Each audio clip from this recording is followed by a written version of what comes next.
सभी दर्शकों का स्वागत करती हूं मैं अपने कुकिंग ब्लॉग में। मेरे तमाम दर्शकों को दिवाली की बहुत बहुत शुभकामनाएं। और दिवाली ही क्यों, अभी आने वाले जो फेस्टिव सीज़न है उन सारे फेस्टिव सीज़न की शुभकामना एक साथ ही दे दूं मैं।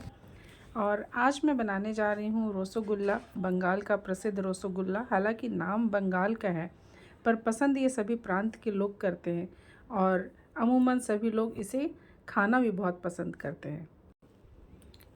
तो सबसे पहली गुजारिश यही करूँगी कि वीडियो को पूरा देखिएगा ताकि एक भी ट्रिक जो है वो छूट ना जाए। तो सबसे पहले मैंने 1 लीटर दूध लिया है, फुल क्रीम मिल्क लिया है जिसे उबलने डाल दिया है। और जब वो पूरा अच्छे से बॉईल होने लग जाए तो तकरीबन 1 चम्मच विनेगर बड़े चम्मच से टेबल स्पून और 1 चम्मच पानी लिया है। और फिर हम इसे फाड़ेंगे, दूध को फाड़ने के लिए इसका इस्तेमाल करेंगे। बट सारा का सारा एक साथ नहीं डालेंगे बल्कि थोड़े थोड़े अंतराल पर डालेंगे। तो मैंने थोड़ा सा डाला है और फिर थोड़ा चलाया है। ऐसे करते करते धीरे धीरे हम इन सारे पानी को इस्तेमाल करेंगे। और मुझे तो लग रहा है कि मेरा थोड़ा सा घट गया है तो मैं थोड़ा सा और डाल लूँगी और इस मिक्सचर को डाल के दूध को अच्छे से फाड़ लेंगे।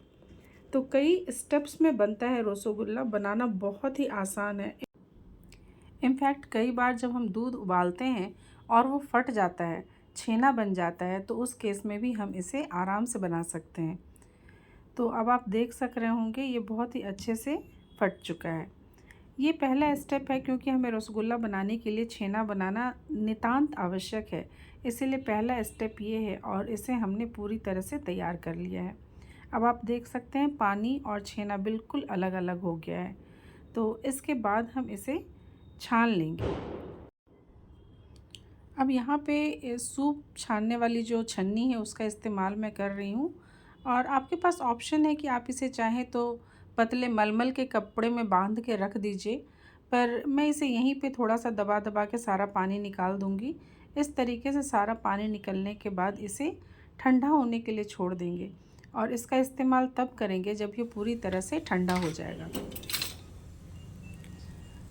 पनीर बनने के बाद यानी कि छेना बनने के बाद एक स्टेप ये होता है कि आप इसे हाथ से मसल मसल के बहुत टाइम लगा के इसे महीन पीसें। और दूसरा तरीका ये होता है कि आप इसे क्विक बना लें। त्योहारों में ऐसे भी हमारे पास वक्त कम होता है और काम ज़्यादा, तो इस समय में स्मार्ट वर्क करना ज़्यादा अच्छा है। तो मैंने इसे मिक्सी में डाल लिया और मिक्सी में आप देख सकते हैं कि कितना महीन हो चुका है, बहुत ही अच्छे से पिस गया है। पर फिर भी क्योंकि एक आदत है कि भाई जब तक इसे हाथ से मसलेंगे नहीं तब तक संतुष्टि नहीं होगी, तो वो काम भी थोड़ा सा कर लिया, हल्का हल्का हाथ से मसल दिया। और ये काफ़ी महीन हो चुका है और भी ज़्यादा करने की ज़रूरत नहीं है। तो ये हो गया हमारा पहला स्टेप पूरा। और दूसरे स्टेप में हम चाशनी तैयार करेंगे। मैंने बताया था कि एक जगह भी आप स्किप मत कीजिएगा वीडियो को, क्योंकि इसमें ना सारे तरीके ऐसे बताए गए हैं कि आप बिल्कुल जो एकदम ऑथेंटिक टेस्ट होता है ना रसगुल्ला का, वो आपको आएगा। तो यहाँ पे मैंने 1 कप चीनी लिया और 2 कप पानी के साथ इसे चाशनी बनने के लिए डाल दिया है। तकरीबन 2.5 से 3 कप पानी डाला और चाशनी बनने के लिए डाल दिया है। ये एक तार की चाशनी होने तक मैं इसे रख दूँगी।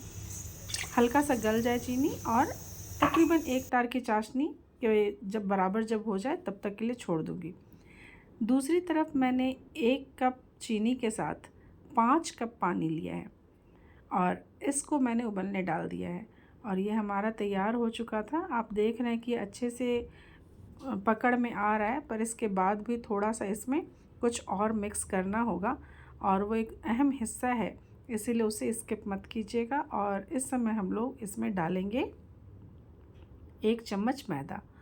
अब यहाँ पे मैदा का इस्तेमाल यदि आप ज़्यादा करेंगे तो रसगुल्ला उतना सॉफ्ट नहीं होगा, इसीलिए कम मैदा का इस्तेमाल कीजिए क्योंकि ऑलरेडी अच्छे से बंध रहा है। और इसे अच्छे से मिक्स करने के बाद छोटा छोटा या फिर जितना बड़ा साइज़ आप चाहते हैं, बड़ा रसगुल्ला चाहिए तो बड़ा, छोटा चाहिए तो छोटा, क्योंकि जब हम इसे बनाएंगे ना तो ये डबल हो जाएगा इसका जो आकार है। तो मैंने छोटा छोटा ही बनाया है, आप देख सकते हैं। तो छोटे छोटे आकार के बिल्कुल अच्छे से गोल गोल बना लीजिए। दूसरी तरफ मैं इस पानी के खौलने का वेट कर रही हूँ, जिसमें मैंने 1:5 का रेशियो रखा है, यानी 1 कप चीनी और 5 कप पानी, और उसमें मैंने एक एक करके रसगुल्ला जो बनाया था वो बॉईल होने के लिए डाल दिया है। ये सबसे महत्वपूर्ण स्टेप है। आप देखेंगे कि किस तरीके से रसगुल्ले का जो साइज़ है वो बिल्कुल डबल हो जाएगा। तो मुझे छोटे छोटे बनाने में अच्छे लगते हैं, इसीलिए मैंने छोटा छोटा बनाया है। अब देखिए यहाँ पे जो ट्रिक मैं बताने जा रही हूँ ना, इससे आपका रसगुल्ला जो बनेगा ना वो बिल्कुल दुकान की तरह, जैसे सफ़ेद सफ़ेद रसगुल्ला दिखता है ना, बिल्कुल वैसा ही दिखेगा। तो यहाँ पे मैंने 1 चम्मच मैदा और थोड़ा सा पानी लिया है और इसका घोल तैयार करूँगी, और इस घोल को मैं डाल दूँगी इस खौलते हुए पानी में, जिसमें कि रसगुल्ला ऑलरेडी उबल रहा है। हल्के हाथों से चलाने का लोभ जो है उसका संवरण करना बहुत मुश्किल है। जब आप रसगुल्ले को बनते हुए देखेंगे तो बस हल्के हाथों से चलाइए और इसे ढक दीजिए तकरीबन 5 से 7 मिनट के लिए। अब दूसरी तरफ एक और बर्तन चढ़ाइए और उसमें डाल दीजिए 1 कप चीनी, और साथ ही साथ इसमें पानी डाल दीजिए। 3 कप पानी डालेंगे इस बार हम लोग। तो आप देख रहे हैं कि चाशनी मैंने 2 जगह बनाई है। एक चाशनी ये वाली जिसमें कि ये खौल रहा है, और दूसरी तरफ दूसरी चाशनी जिसमें कि हम फाइनली इसे डालेंगे। तो इसे अच्छे से 5 से 7 मिनट खौलने के बाद ये तैयार हो जाता है, और जब दूसरी वाली चाशनी है उसमें हम इसे फाइनली शिफ्ट करते हैं। इसका रीज़न क्या है आप सोचेंगे, है ना? तो यदि थिक वाली चाशनी होगी ना तो रसगुल्ले में रस नहीं घुसेगा अच्छे से, अंदर से वो इतना रसीला नहीं हो पाएगा। लेकिन यदि आप इस ट्रिक से बनाएंगे ना तो इसके अंदर बहुत ही अच्छे से रस जाएगा, और तब आपको घर में बैठे बैठे होटल वाले रसगुल्ले या बाज़ार वाले रसगुल्ले या नुक्कड़ वाले रसगुल्ले, जो भी रसगुल्ले हैं वो खाने का मज़ा बहुत ही बेहतरीन आने वाला है। तो रसगुल्ला मेरा तैयार हो चुका है और मैं इसे रख देती हूँ दूसरे बर्तन में। आप देख लीजिए इसके साइज़ को कैसे डबल हो चुका है, जैसे मैंने छोटे छोटे गोले बनाए थे, और ये अभी पूरी तरह से तैयार हो चुका है। तो कैसी लगी आप लोगों को मेरी रेसिपी? बहुत ही आसान है रसगुल्ला बनाना। जब कभी भी घर में दूध फट जाए या जब कभी रसगुल्ले खाने का मन हो तो दूध फाड़ लीजिए, घरेलू तरीके से रसगुल्ले बनाइए, विद इन फ्यू सेकेंड्स तैयार हो जाएगा। फ्यू सेकेंड्स इसलिए क्योंकि मिक्सी में आप इसे चलाएंगे, क्योंकि मैंने ये वाला ट्रिक आपको बताया आसानी से बनाने वाला। अदरवाइज़ दूसरा तरीका भी है, आप उसका भी इस्तेमाल कर सकते हैं। पर जब कभी जल्दी खाने का मन करे ना, कि बस रसगुल्ले का दिमाग में आया और बस मुझे अभी के अभी खाना है, तो इस ट्रिक का इस्तेमाल कीजिए और फटाफट रसगुल्ले बनाइए, और सब्सक्राइब ज़रूर कीजिए।